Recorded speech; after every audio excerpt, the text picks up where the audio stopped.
मुर्दाबाद, मंगल पांडे मुर्दाबाद, नीतीश कुमार मुर्दाबाद, नीतीश कुमार मुर्दाबाद, सम्राट चौधरी मुर्दाबाद, सम्राट चौधरी मुर्दाबाद, विजय सिन्हा मुर्दाबाद, इनकलाब जिंदाबाद, जिंदाबाद, हमारी मांगे पूरी करो, हमारी मांगे पूरी करो। चैनल में आपका स्वागत है दोस्तों।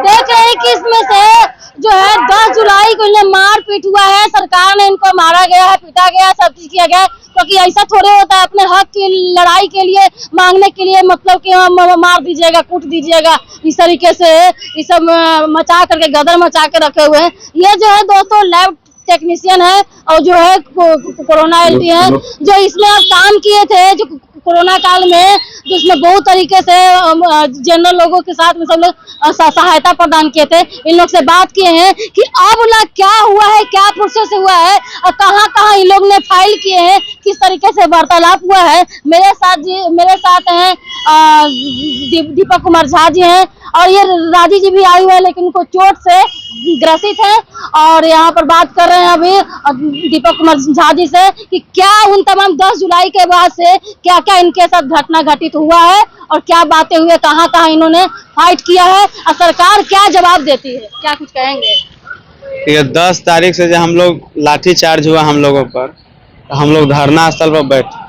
धरना स्थल पर जब हम लोग बैठे तो अभी तक जो सत्ता पक्ष के लोग हैं वो किसी का हाल चाल पूछने तक नहीं आए। जब हम लोग का काम था तो काम करवाते थे, बहुत सम्मानित करते थे, बड़ा बड़ा सर्टिफिकेट देते थे। आज जब काम निकल गया तो लाठी बरसा के अब भगा दिया जाता है। कोरोना योद्धा के साथ जो हो रहा है उस देश में किसी कर्मचारी के साथ नहीं हो रहा। भेदभाव हो रही है और हम लोग भेदभाव के शिकार बनकर ही रह गए। लेकिन हम लोग यहाँ से भागेंगे नहीं। जब तक सरकार सुध नहीं लेगी, जब तक सरकार कोई रणनीति तैयार नहीं करेगी हम लोगों के लिए, जब तक सरकार कुछ कहेगी नहीं, तब तक हम लोग यहाँ डटे रहेंगे। और आने वाले समय में बिहार विधानसभा घेराव करने का भी हम लोग प्लानिंग कर रहे हैं और बिहार विधानसभा घेरेंगे भी अगर सरकार हम लोग की बात नहीं सुनती। अपना इस तरीके से अपना काम कर रहे थे, इतना टेंशन में, घर परेशानी से भी टेंशन हो रहा होगा।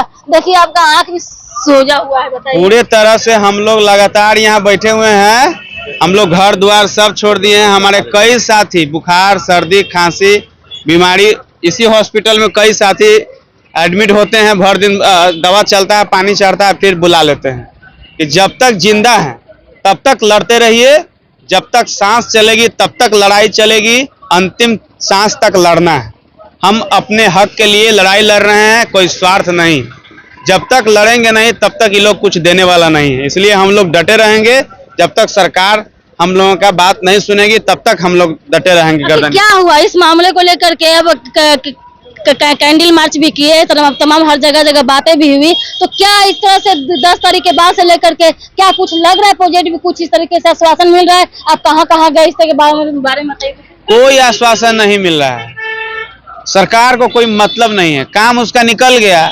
आज कोरोना पॉजिटिव की संख्या बढ़ जाएगी, आज किसी वायरस का संख्या बढ़ने लगेगी इस राज्य में, इस देश में, तो वही लोग आके फोन करेगा, घर से बुलाने लगेगा, चलिए हम आपदा में पड़े हुए हैं, हमको थोड़ा सा आप लोग का सेवा चाहिए। तो यूज एंड थ्रो है, जरूरत के मुताबिक आपको बुलाया जाता है, उसके बाद दूध में मक्खी की तरह नाखून से निकाल के बाहर फेंक दिया जाता है। यह रणनीति सरकार कर रहा है। तो सरकार का ये मंशा है, यह ज्यादा दिन तक तो चलेगी नहीं इस तरह से, इसका भी अंत होगा।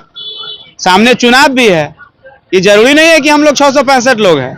हमारे 665 लोग वैसे लोग हैं कि हम लोग 6 लाख लोगों को कन्वर्ट कर सकते हैं किसी भी दिशा में। ये चीज सरकार को समझना पड़ेगा। लोगों का तो जान बचाया है। विपक्ष लोग भी आए थे क्या? कोई नहीं आया है। सीपीआई माले के एक एमएलए गोपाल रविदास जी हमारे बीच आए थे और वो अपना बात रखे हैं पूरे बिहार में हमारे धरना स्थल पर। और सीपीआई माले के एक महानंद सिंह हैं, वो हम लोगों का बात रखे हैं और जो है सो आगे भी रखने का आश्वासन दिए हैं। अब देखना यह है कि बिहार विधानसभा सत्र में कई विधायक हम लोगों का क्वेश्चन करते हैं या नहीं करते हैं। सरकार इस पर क्या जवाब देती है, नहीं देती है। हम लोग अब बिहार विधानसभा में देखेंगे कि सरकार इस पर क्या करती है।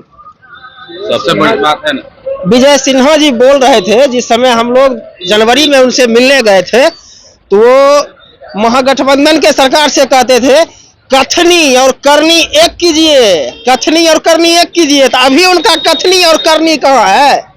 करनी वसूली में मिल गया है। आने वाले दिनों में 2025 में विधानसभा चुनाव है, खान खोल के सुन लीजिए, इतिहास याद दिला देंगे। ये कोविड एल्टी है, जब उस समय कोरोना जैसे वैश्विक महामारी से भी लड़ सकते हैं हम लोग, तो आपको नीचे दिखा भी सकते हैं। इसलिए अभी भी मैं आपको आगाह कर रहा हूं कि कथनी और करनी एक कीजिए। दुद्दू को उप मुख्यमंत्री झुनझुना नहीं बजाइए, ये झुनझुना बजाने वाला काम मत कीजिए, क्योंकि हम लोग जब उससे लड़ सकते हैं कोरोना से, तो हम आपसे भी लड़ लेंगे। और आने वाले दिनों में विधानसभा चुनाव है, और उससे पहले 22 तारीख से विधानसभा सत्र भी चालू हो रहा है। जल्दी से जल्दी एक्शन लीजिए इस पे, हम लोग को हमारा काम दीजिए, और नहीं तो इसका अंजाम बहुत बुरा होगा। ये आप झेलने के लिए तैयार रहिएगा। क्या कह रहे थे, क्या बोल रहे थे आप? बोल रहे थे कि यह सरकार सिर्फ हम ही लोगों के लिए बुरा नहीं है, यह बिहार के जनता के लिए भी बुरा है। अभी हम लोग रोड पे हैं, हॉस्पिटल में जांच कौन कर रहा है? एएनएम लोग जांच कर रही हैं, वो क्या जांच करेंगी? और 2 साल से जब कोविड का दौर जब थोड़ा कम हुआ, हम लोग जनरल पैथोलॉजी का काम कर रहे थे, पूरे बिहार के जनता को स्वास्थ्य सेवा दे रहे थे। जब जांच सही होता है तभी इलाज सही होता है। जांच नहीं होगा, आप दवा खाते खाते मर जाइएगा, आपको रोग पता नहीं चलेगा। सबसे बड़ी बात कि हम लोग इस बिहार के जनता के लिए जो काम किए और जो अथी दिए, आज बिहार सरकार उसको भी नहीं देख रही है। आखिर कहीं ना कहीं स्वास्थ्य व्यवस्था तो चरमरा गया होगा। जो रिपोर्ट 1 घंटा में मिलता था, लोगों को 1 घंटा में इलाज होता था, उसके लिए 3-3 दिन इंतजार करना पड़ता है कि जांच का रिपोर्ट अभी नहीं है, क्योंकि जांच करने वाला है ही नहीं वहाँ। कभी लगता है कि पीटा गया क्या? चोट नहीं, पीटा नहीं गया है, रोड पर सोए हुए थे, स्टेशन पर कीड़ा उड़ा मला गया है, वो हुआ है। और पिटाई तो हुआ ही है, हम लोग को पिटाई तो हुआ है। मुख्यमंत्री आवास में हम लोग अपनी बात रखने के लिए, क्योंकि यहाँ बात पर शासन व्यवस्था ऐसा हो गया है कि लग रहा है प्रजातंत्र है। नीतीश कुमार तो अपनी कुर्सी बचा ले रहे हैं, लेकिन जनता कहाँ जा रही है, हमारा ये सरकार के लोग कहाँ जा भेज रहे हैं जनता को या कर्मचारी को। जैसे हम लोग पूरा यूज किया गया, हम लोग को इतना यूज किया गया कि कहीं जाने लायक नहीं छोड़ा गया। हम लोग जहाँ भी अपना 2 पैसा का रोजगार था वो छूट गया। हम लोग जिस संस्था में काम कर रहे थे वहां से छोड़ दिए। अपना रोजगार करने यहाँ जब टाइम देंगे तो अपना रोजगार नहीं हुआ, तो सारा चीज छूट गया। अब हम लोग बिल्कुल पूरी तरह से रोड पर हैं, और ये रोजगार नहीं बेरोजगार करने वाली सरकार है। हम तो यही कहेंगे कि ये रोजगार छीनने वाली सरकार है। जब हम लोग इतना में, हम लोग को ज्यादा नहीं, हम लोग ये का मांग कर रहे हैं कि हम लोग को एक नौकरी ऐसा दीजिए ताकि ये 3-3 महीना 4-4 महीना पर हम लोग को मेंटली टेंशन हो जाता है, मेंटली डिस्टर्ब जैसा हो जाता है। अब क्या होगा, अब क्या, और इसका रिजल्ट ये भी हुआ कि अब हम लोग रोड पे भी आ गए हैं, और ये हमेशा लगा रहता है। इसीलिए ये मांग कर रहे हैं कि हम लोग को 60 साल कर दीजिए। आप पैसा मत बढ़ाइए, जैसे जो आपका सिस्टम है सरकार चलाने का उसी हिसाब से रखिए, लेकिन हम लोग को कम से कम 60 साल कर दीजिए। चलिए, क्या कहेंगे मैडम, क्या कुछ कहना चाहेंगे तमाम बातों को लेकर के? 10 तारीख से लेकर के आपका रोजगार छीन लिया गया है, इस पर क्या कहेंगे?